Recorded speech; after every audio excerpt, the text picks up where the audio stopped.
everyone, this is Gail from Rainbow Food Rocks and Rainbow Healing and Wellness, also the owner of Rainbow Herbals, and I'm about to go live on Facebook for Healing Through Health. It's a group, a private group on Facebook, and they talk about a lot of different topics. So bear with me as I hit the live button over there, and let's see what happens. This is my first time actually, oh no, maybe it's my second or third time ever going live on Facebook, because I used to do it for the One TV. So I'm gonna see what happens when I press live. So let's see, you'll go live, got it. Let's see here, live video. Start live video, starting live video.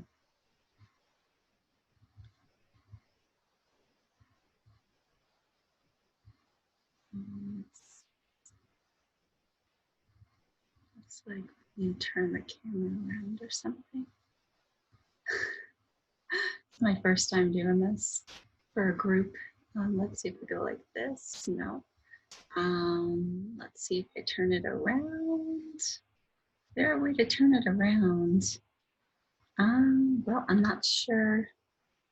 You can see there's me trying to figure it out. Let's see, I'm not sure how to turn it around. I'm not sure how to do this. There we go. Maybe that's the button. There we are. Now I figured it out. Thanks for bearing with me, everyone.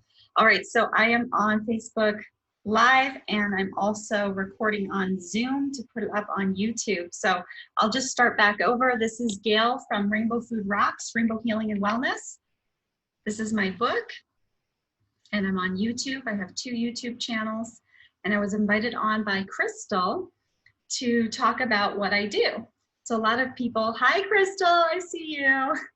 A lot of people see my face and they don't even know that Gail Angelis is Kajal Kaja. So I'll go places and people will be like, you look familiar. And I'm like, Kajal Kaja maybe? So that's kind of cute. I went to an EMF summit and people were like, where do I know you from? So you'll see me around quite a bit. Let's see if I can angle this a little bit better for my other viewers here. So let's get started. A lot of people know that I do everything wheat-free, gluten-free, dairy-free, corn-free, soy-free, egg-free, even peanut-free, and that I no longer eat meat, although my children actually do eat meat. And a lot of people don't understand why, and they think like, what do you live off of, just air? And it's like, no, actually I do eat a lot of great food. And I just put a video up on YouTube and shared it amongst the groups. I think I posted it last night showing the PDF version of my book and all the different pictures and recipes so people can learn more about what the food looks like and how I incorporate so many different healing ingredients. So I have a lot of detoxifying ingredients, and I can do so much without having those other foods that I eliminate. So to start, the reason why I eliminated those foods was because my oldest daughter, her name is Abigail, was diagnosed with autism spectrum disorder and ADHD. And at the same time, my youngest daughter, Adeline, was having pain from her waist down and was such an early speaker that she was able to articulate and communicate that she was having owie in her hips and owie in her feet, and she was scrunching her feet in pain, and she wasn't able to walk. Now there's a little bit more to this story that I'm not going to go into, but there are some vaccines involved, and she was able at one point to roll on her belly, but she lost the ability to roll on her belly after vaccination.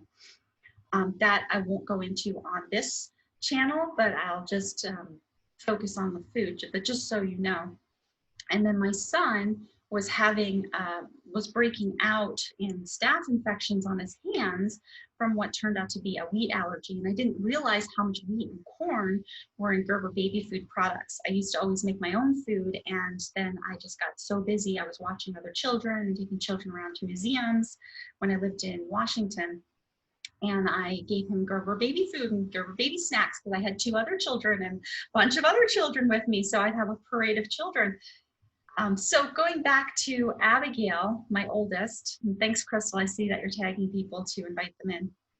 Going back to my oldest, Abigail, so she was diagnosed by the Seattle Children's Autism Center, and I had people that were offering me medicine. Oh, you can put her on this, you can put her on that. And I knew right away I didn't want to. I had all natural births.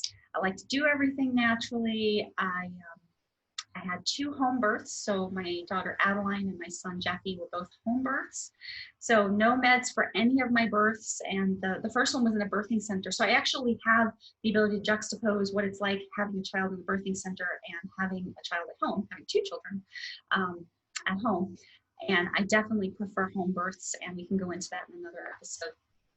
To stay back on track, so Abigail was diagnosed with the ASD and ADHD. Those are the acronyms for those things. And I had to figure out how to heal her. And it was pretty challenging because I was at a point, even though I had studied the anthropology of food and had studied sociology, and I knew what was going on with the food industry, I had gotten to a point where I was so busy, and the peer pressure from family members and living in a new state and all of that, that I had started to eat meat because I had been a vegan vegetarian previously. And I talk about that in some previous shows on YouTube. And I started eating meat. I got introduced to eating more fast food, eating out all the time. All those things that I knew I probably shouldn't be doing. And they weren't like the worst places. I tried to keep it really cultural and fun, but they had things in them that really weren't healthy for me, for my children, and they caused a lot of reactions. And in general, I find that these foods, the ones I've taken out, actually cause problems for most people. And when those foods are taken out, they usually heal. It can be a wide range of different ailments, but they usually heal. And I believe that's because those foods are inflammatory, and it's not the food's fault, it's what's being done with the foods. And I'll get to that, but I just kind of want to overview that a little bit. So going back to Abigail, I was working with my naturopathic doctor, who was also my midwife in Seattle area. So she's actually up in Linwood, Washington. She might have relocated her office to Shoreline, I can't remember. And so and by the way, everyone, I'm also I'm on 2 different platforms here. So that's why you see me looking back and forth, just so you know. So the naturopathic doctor and I were talking, and she suggested some food elimination. She said that a lot of people that have gone gluten-free and dairy-free have had success. And I said, okay, well, where do I start? And she said, well, why don't you try taking out the dairy? And I'm kind of laughing as I say that because I was sitting in her office and my daughter was eating Tillamook cheese. We used to love Tillamook cheese. Oh, that's okay, Lisa. I see your comment there. No worries. You can catch later. I'll have it on 2 platforms. So as she's biting into the Tillamook cheese, she starts reacting, and she starts showing all the symptoms that get the diagnosis for autism spectrum disorder. And she's literally throwing things across the room. My poor doctor, oh my gosh. And so my doctor looks at me and she's like, you realize it's the cheese, right? And I'm like, how is it possible that the moment that cheese touches her mouth, I mean, she hadn't even swallowed it yet, and she was going bonkers. And the thing is that digestion starts, as soon as it touches the mouth and the lips, and you have I believe it's amylase that breaks the food down. And so, hi, Crystal, I see you waving at me. And so, so it can be that immediate of a reaction, and it's not unheard of. And I wasn't in the mind frame because I was so conditioned by society and the peer pressure and going with everybody else and eating out, living this whole, life, the Seattle life, whatever, that I just couldn't believe it. And so going from a person eating all these other foods and I mean, eating like even Cheetos, which I look back, I'm like, I can't believe with everything I studied, I was eating Cheetos. No offense if you like Cheetos, but read the ingredients. So anyhow, so I start taking out the dairy, and it took about 2 weeks for it to fully get out of her system, my oldest daughter, Abigail, and she got 25% better. And then I took out, well, the dairy was a tug of war. I mean, the dairy was the first one. It was a challenge in the household.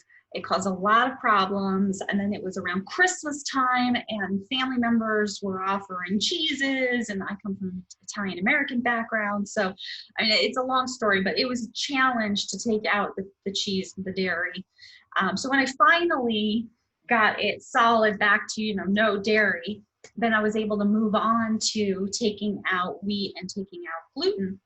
And I made the mistake of substituting with corn. So anyone that's read my story, it's only a 3-page story on my website, knows that I thought, oh, okay, no wheat, no gluten. Okay, we can do corn tortillas. And I was always doing these projects with kids, always making food and baking and using it, because you can take cooking and hit so many things on an educational level, especially if you homeschool.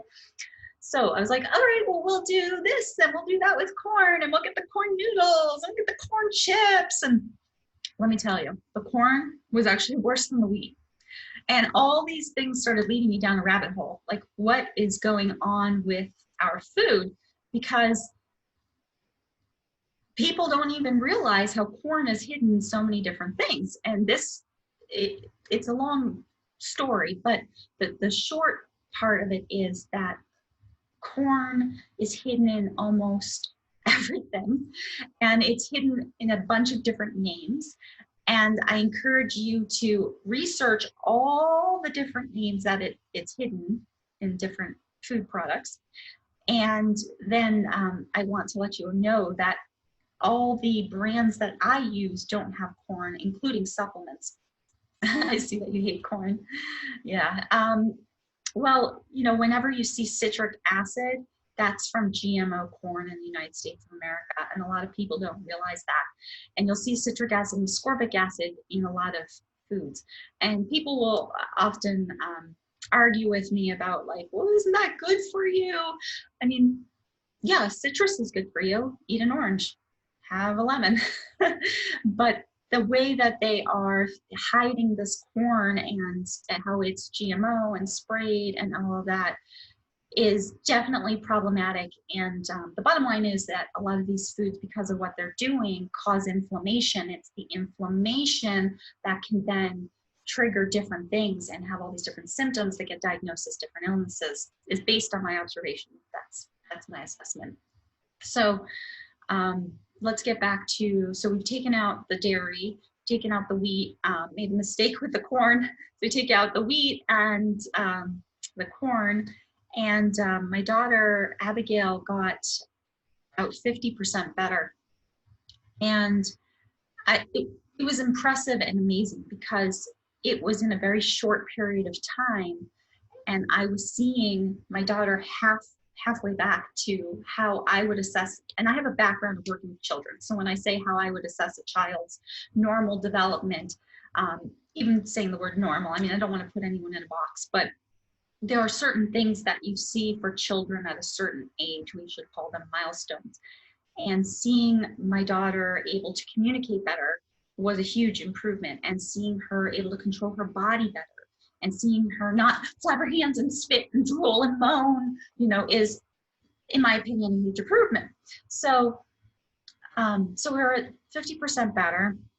And I start going to my naturopathic doctor, and I'm like, okay, here are my observations. Here's what happened. I'm documenting. Seattle Children's Autism Center is documenting. And then I was asking her, what else could we do? So she was saying, well, you know, some people have tried, like, taking out soy or natural flavors or artificial flavors, colors, dyes, anything with numbers. Like, okay, I'm on it. Cool. I didn't realize how much of a challenge that would be, because I had to go through everything. I mean, there was so much food that I always had in my house, because I was always cooking for family members and neighbors and kids I was watching. So I had to just really sift through everything. And then it's like, well, what can I buy? And that was really frustrating. So I had to go and look at packages and ingredients, teach my kids, and they were very young at the time, but even from being very young, as soon as they could read, teach them how to read the ingredients on boxes, on labels. So when I took out all of that, then Abigail got 75% better. Now, what I'm forgetting to mention is Adeline, my youngest daughter, the one I mentioned in the beginning, was having pain from the waist down, scrunching her feet and couldn't walk. Okay, let's start over with her story. So I took her for an MRI because a conventional medical doctor thought maybe she had spina bifida, which she didn't have and she doesn't have, and went through all that stress, and then did a blood test and couldn't find anything. She didn't have arthritis or anything. And then my naturopathic doctor and I started thinking about food. And again, this was another one of those like mind explosions, because I'm like, food causing this? Like, I thought maybe this was something inherited. But then I did remember also that she had gotten that vaccination, which I mentioned in the beginning, but I'm not going to focus on that. So, so I do have pictures of before and after. But anyhow, I'm like, okay, food. All right, let's see this one. So she says, well, let's do an IgG, food sensitivity, food allergy test. And I'm like, okay. What is that? So that's where they prick the finger and you put the blood on about 5 different circles, and they test for over 100 different foods to see which foods are causing inflammation in the body. And then the idea is you take those foods out. Well, I had already started Adeline on what I was doing with Abigail, because I had a model and the other person I live with did not want to participate in this project and didn't want to model. So everything fell on me, and I had a lot of people that were not in accordance with what I was doing and didn't believe in what I was doing, thought I had gone mad and I was cuckooing the Cocoa Puffs and what have you. But I was seeing results, and I had doctors and medical staff, documenting this. So I'm not cuckooing the Cocoa Puffs. So we were getting good results, and we still have good results, amazing results. So so we do the food sensitivity, food allergy test for my daughter Adeline, and sure enough, those foods that I had taken out of her diet, even though I had taken them out, were still, because it was still recently in her system, it had only been a few months, they were still causing inflammation in the body. And there was one more food that I hadn't thought of, and it just didn't occur to me for my children. It occurred to me as a possibility for me to eliminate it, and I'll go into that in a moment, but it hadn't occurred to me for my children. So that item was eggs. And then I started researching how eggs have been, it's a long story, but eggs have been kind of used in a way that now causes inflammation for a lot of people, is how I'll say it. So I was like, eggs, like, shoot, like I've taken all these other things out of my kids' diet, and now I have to take eggs out. They were loving the eggs. They were like eating eggs like there was no tomorrow, but Alan was in severe pain, and I didn't make that correlation. So like I said, 75% better for Abigail, right? But Adeline still wasn't getting fully better, even though I had taken out some of the foods. She was still having inflammation. Well, that egg was all the way in the red zone. If you've ever seen the results of an IgG, food sensitivity, food allergy test, it goes all the way to 5, and 5's in the red zone. So eggs were number 5 in the red zone for Adeline, my youngest daughter. And so I had to take out eggs, and I had to take it out for everyone. And I did wind up doing a food allergy sensitivity test for my daughter Abigail, because I was curious. Hey, if these results showed up for Adeline, and those foods that seemed to be problematic, were the ones I had to take out anyhow, what about Abigail? So I did the IgG food sensitivity test, and sure enough, the same foods, the wheat, the dairy, the corn, the soy, and the eggs even showed up. Now, she wasn't as high of a score for the eggs, but it was there nevertheless. So eggs had to come out for Abigail also. Lo and behold, isn't that interesting? I'm not going to go too much into it, but it led me down a bunch of rabbit holes. I mean, taking out all these different items and what's going on with our food supply, and why do I need to take these foods out, and so on and so forth, and learning about eating organic, and even organic has loopholes, and how do I buy my food, and how do I even find a CSA, and I mean, just so much. And I was so overwhelmed, and I didn't have the support that I could have used. I didn't have anyone telling me what to do other than my naturopathic doctor, but even I was going beyond even what she was doing in some cases. I started getting sick, and I attribute it mostly to stress, and probably because of the area I was living in Washington. There must have been something else going on. And I did start learning also about the chemicalization in general. I mean, we have chemicals coming from the sky, from the ground, from the water, obviously in our foods like we're talking about. So I was definitely being poisoned in some way. I also didn't know at the time, and I now know that I had gotten some mercury fillings removed, and they weren't removed properly. And that was at the point where I started taking out food for my children. So I was associating the stress, but I also was exposed to mercury. And for me, what happened was I had my ankles, my left ankle, I had like turned like bluish purple, and I started getting pain in my ankles. And then it went up to my calves. My calves got really hard. And then went to my knees. And then went to my legs. And went to my hips. There's a video, I don't think I've reposted it, that I had on and I took down, and I might put back in the future of me crying talking about this story, so I'm not going to go into it too much. But eventually went to my shoulders. My left shoulder was raised. My spine was out of alignment, kind of deformed.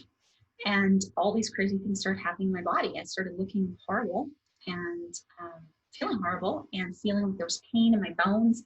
And it got to a point, I mean, with all these changes and how much it cost, and living in Seattle, Washington, which was very expensive, it got to a point where I could not afford to live where I'd been living. And it just so happened that we had the ability to move a little bit farther north and sell the house and then pay off some bills. And I started getting worse though. So we did all that and I moved up north and got worse. And it was dark and cloudy and rainy and just nonstop rain. And I was like, what's going on? You know, I've taken out all these food items. It worked for my kids. I mean, I'll jump back to the kids quickly. I did apply that to Jeffy, my youngest son, too. His hands did heal and his rashes all went away, rashes all over. So all my three kids were on the path of healing. You know, it's a slow process sometimes, but you can see the immediate results within 2 weeks of taking out certain food items. And I encourage people, if they're going to try this, to do one food item at a time. Don't, unless you're really gung-ho and you're prepared and you've read all the different alternatives and you know, and you're ready to just make the huge change, which my book is wonderful for. And it gives you all these foods that you can eat, but we'll go into that later. So I was realizing that I needed a change. So that brought me actually to Arizona. And I started actually the healing path for myself a little before that. Long story, I'm not going to go into that because I know we're going to cover mostly food, but I got into yoga and meditation before moving here, right before moving here, got into Kriya yoga, became a Kriya Bon. And then by the time I moved here, it was just, you know, little bits of my healing journey, and then I was good. But I had started back in Washington before moving here. I started going to the gym for the first time in my life. I had a really close friend named Tamara who was giving me personal training. I started going to a chiropractor. This permanent deformity has been rectified. I no longer have problems from it, and so I don't call it a permanent deformity because it wasn't permanent. So that's the power of eating really great foods. I do a few different things. I mean, I don't just eat without these food items. I don't just eat from my cookbook, but I do also, for me personally, not my kids, I do a lot of supplementation and incorporate a lot of foods that are detoxifying. In the book, and these are some things that you can use as tips, I try to incorporate cilantro and dulse and nettle in a lot of my cooked foods. And then I have a super energizing detox smoothie where I have a lot of items that will help give certain nutrients and also detox at the same time.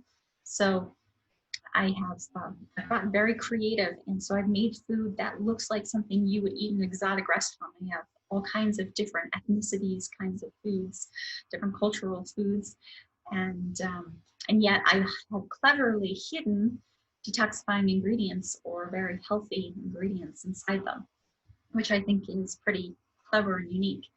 I'm just going to say really quickly, when I was in Washington still and I was on this journey of healing myself, let me backtrack. I forgot to mention that I had gone to my naturopathic doctor when I was at my worst, like at my absolute apex. And that's the video I did on YouTube where I'm bawling, crying, because when I tell the story, it's really intense. And I was reading from my journal because I decided to start a food journal and keep track of everything. So I was like, it has to be associated with the food. I mean, the food healed my kids. Why can't it heal me? And again, I didn't know that I was poisoned. So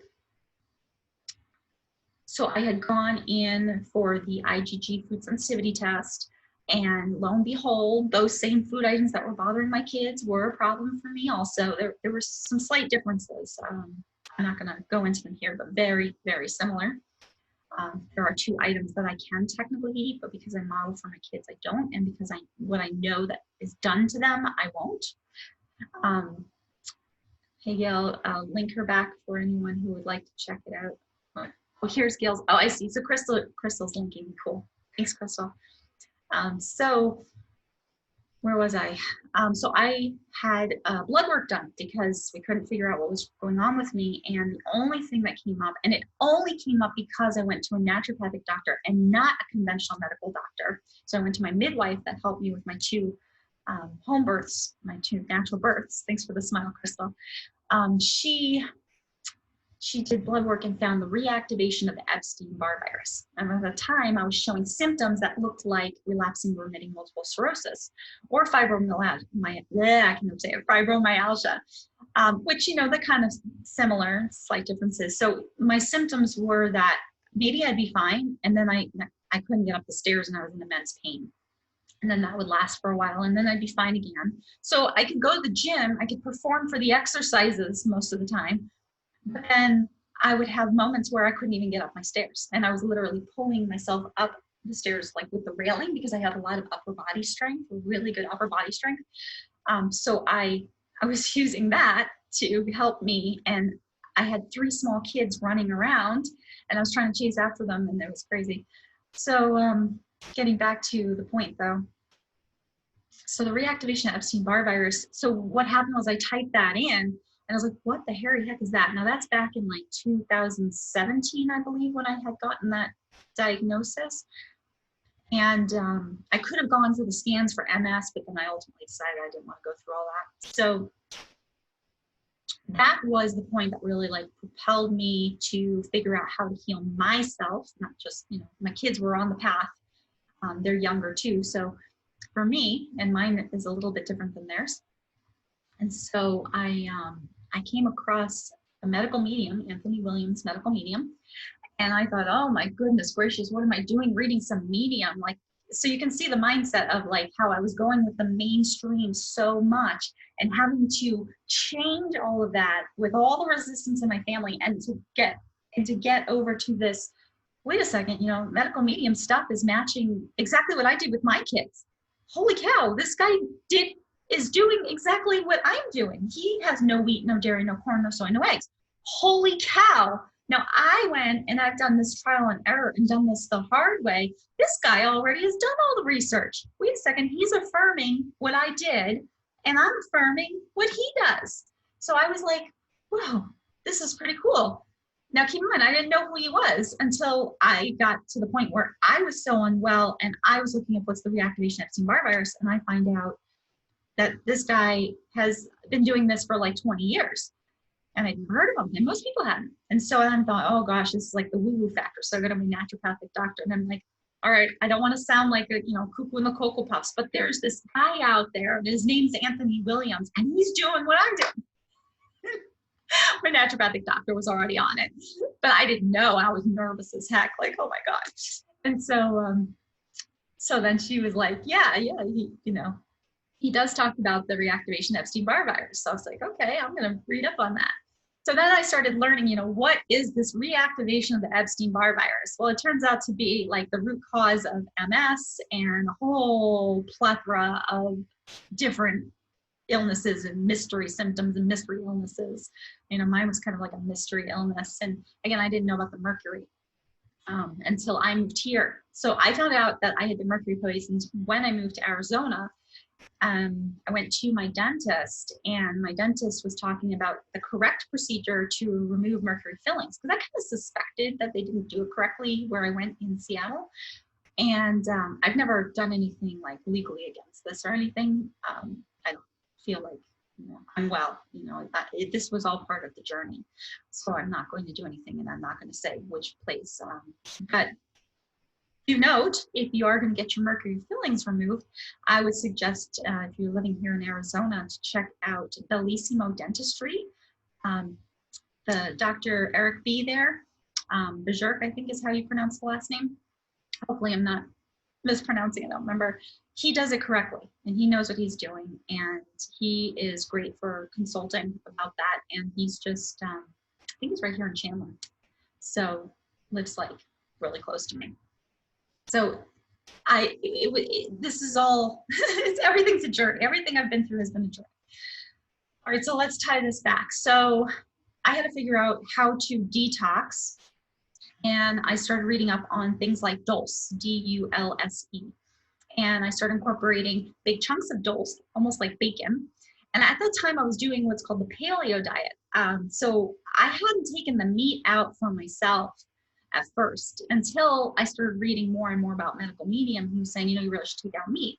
But I was working out and trying to straighten my back that I felt like I couldn't take out the meat. Oh, I must need my protein. I must need my meat for working out.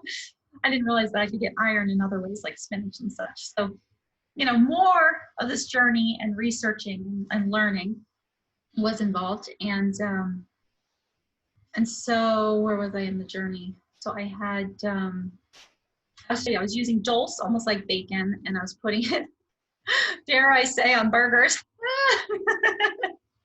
And when I started the yoga and the meditation, that's when I took out the meat, because I was on the path. I was doing Raja Yoga with Ananda Worldwide, and I needed to take out the meat for that class. It was encouraged. It wasn't required, but it was highly encouraged. And then as I went on into my Kriya 1 and Kriya 2 practice before I came to Kriya Bond, I had to definitely keep that out. And I've kept with that and just kept it out. I have to say, though, that was the game changer for me. So when I took out the meat, because I didn't have so much of the protein and the fat, I was able to detox much more easily. And I didn't realize any of this. So again, everything's been trial and error and part of a journey, and there's a story to go with it. And it's not just, oh, I'm just doing this for fun. No, it's been quite the story. And this is only like a smidgen of it, but there's a lot more to it. So dulse, great for iodine, because as you go on this journey, if you choose to, you'll want to take out your iodized salt, because it usually has, I don't know now, it's been so many years, I think it's dextrose, usually has some element of corn in it. And those that are on the paleo diet will already know about that. So at that time, let's see, I was grain-free. Now I've actually been able to incorporate grains back in, which is awesome. So I was grain-free, I'd taken out the meat, and I was mostly doing like fruits and vegetables. And I even tried going raw for, I think I went for like 16 days of just fruits and vegetables. And let me tell you, that helped heal me really fast. Definitely want to consult your doctor before you do that. I don't want to give you any advice without telling you to please consult your medical doctor or naturopathic doctor at that rate. So dulse was great for detoxifying, and then cilantro was great for detoxifying. Spirulina, so I started getting myself into the raw living spirulina, and that has been wonderful for detoxing. And you can actually get that. It's the only thing I have an affiliate program with. You can actually get that from rawlivingspirulina.com/111. If you're interested, I'm not trying to push it, I'm just saying they do 2-day shipping, so that's really awesome. It's a unique product for sure. And there is a place locally, if you're in Arizona, that you can get it. You don't have to go through me. You can go to Uprooted Kitchen, where I just did an advertisement for my oils today, my essential oils. And they sell the raw living spirulina, so you can buy yourself a drink there as well. They do, I think they mix it with coconut water. I like to just eat it straight. I think I have it on the video too. What else? So I did pick up a few tips and tricks from medical medium, so that I can't claim the wild blueberries were him. You know, I can't claim that one, but he does suggest wild blueberries. I actually haven't been doing wild blueberries lately. I've been off them for quite some time, but when I was doing my super energizing detox smoothie, like nonstop, I mean, this was a smoothie that I created and I started doing for like 2.5 years nonstop, like every single day I had to have my smoothie. I saw a lot of improvements, but it takes time to detox mercury exposure. um, gosh. So then what?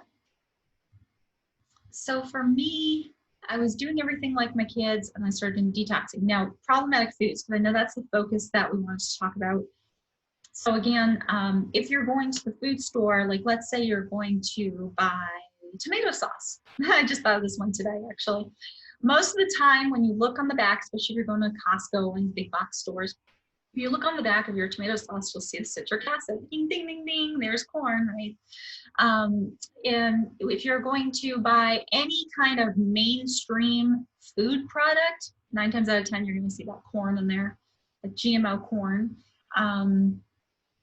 What else? I mean, corn is like probably the #1 thing that I'm like adamant about avoiding for myself. The wheat, you know, wheat can be substituted in so many different ways. In my book, I'm using buckwheat instead. I'm using quinoa, which some people argue is a pseudo grain. I'm using rice. If I don't want to do rice, I do cauliflower fried rice, which is in my book. I do, well, what else? I do kelp noodles instead of rice glass noodles sometimes, or instead of rice noodles. Trying to think of other things. There's so much to cover, but I don't know if anyone has a specific question since I'm also on Facebook here. If you do, just let me know, or you can comment later on and ask questions. So overall, I would say if you wanted to go on this journey and you have some kind of health issue, there are a few different ways that I can help you or you can help yourself depending on what route you want to take. If you wanted to, or you've probably seen my advertisement for my book, you can buy the recipe book. It's available on Amazon. It's available on Blurb. You can also now get the ebook. It's a PDF copy, and I just did a 30-minute video going over all the different recipes in it and how you can put them all together. And on my website, I have a sample menu, and that lasts for like 2 weeks for about a family of 6, and with still leftovers that you can put in your freezer. So there's that, and then there's a sample shopping list, and you'll see a lot of spices on there. So you'll definitely want to stock up slowly on a multitude of spices, and all these different spices can be very helpful and therapeutic as well. And that would be a separate thing to talk about, but I'll just try to stay on track. Then the brands that I use specifically for this recipe book, the one right behind me. I just love all this information for sure. I know a lot of people will love this. So glad people have a chance to get to know you, and I'm sure you'll be getting some additional questions. Let's see more questions when people check out the replay. Okay, cool. Thanks, Crystal. So what else was I gonna say? Okay, so the brands that I used, past tense, for the book are posted on my website. Now there are some that I've switched over, and when I did my overview, I think I mentioned quickly just like 1 or 2 that I switched over because I don't like to use cane sugar. So that's another highly inflammatory food item that you want to take out. And I don't tell people, but there's no yeast in any of my recipes. I don't use yeast. I don't use cane sugar with the exception of one recipe that I put it on as decoration to make the picture. And I leave it as optional. I'm not encouraging people to use cane sugar. If I'm going to do a sugar, I usually do, and I know the vegans are going to scream at me, so, you know, brace yourself here. I usually do raw honey because it is very therapeutic and it has medicinal value. I know that the vegans are going to be after me for saying that. So I use honey, and then if not honey, I'll do coconut nectar, or I will do coconut sugar in very little amounts. Like, you know, if I'm baking some coconut sugar, it's rare, like maybe once a month or once every 2 months. Otherwise, I'm just using natural fruits, dates, apples, you know, pureeing them. Excuse me, sorry. And what else do? I do a lot of teas and tinctures. And like I mentioned, supplements. I did have a list of all the supplements that I personally use on my website, but I took them down. And if somebody wants, I can share them in a consultation. So I am doing consultations through Rainbow Healing and Wellness. And I can then dedicate very specific time. Oh, that's good. You like dates. Very specific time to one person.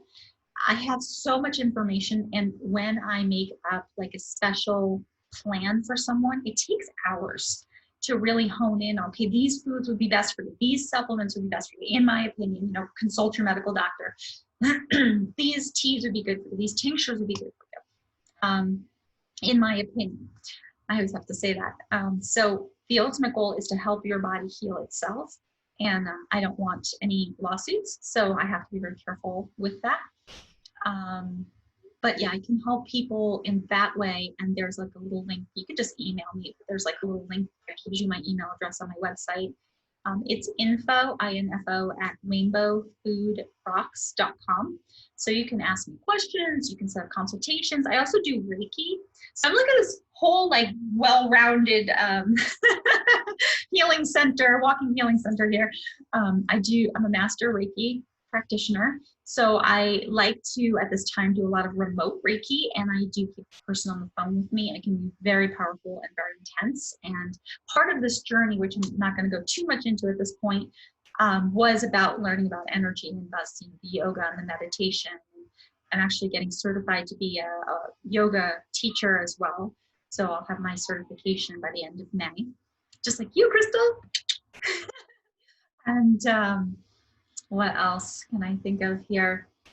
And then, you know, the last thing that I offer is my, gosh, I have all the other things, right?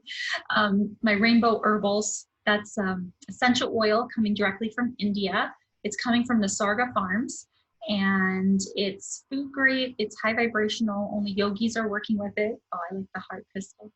And also, the only person in between the farm and me is Krishna. If it's not Krishna, it's his brother. They work closely together. So people can be assured that this isn't going through like all these different things, and they're very pure, they're undiluted, they're not adulterated. The only thing that I would say is the hydrosols are, you know, watered down. And that's because if you buy rose on the market, I don't even want to pull out my sheet of how much rose costs. It's thousands upon thousands of dollars to get a little bit of rose, okay? So rose hydrosol is the best way to go because it's thinned out, but in a good way. It's just water. All right, so Crystal has to go. All right, thanks, Crystal. Bye. So I'm going to actually be ending this in a moment too. So anyhow, so it's thinned out, and then there's a lavender hydrosol too. Lavender is not quite as expensive as rose. Rose is really, really up there, but rose is very high vibrational and really great for a lot of things, which I can go into in another video about things you can do with the oils. So yeah, so I have Rainbow Herbals, and that's, you can just email me. It's available at Uprooted Kitchen if you're in Arizona. That's in Gilbert at Barn 1 in Agritopia. And it's also available at Soul Center Mesa. That's in Mesa, Arizona. And just go on their websites and look for the hours of operation, but I do have them available there. And if anyone has a specific question on Facebook, let me know. Otherwise, let's go ahead and end this video. I think I've given you enough of an overview. And if you have any specific questions, please leave it in the comments or email me and work with me. That'd be awesome. And hopefully you'll check out that ebook and the actual book. And now you know a little bit more about me on Facebook. All right, I'm gonna get going. I'm gonna end this recording and then I'll end this recording. All right, thanks for being with me.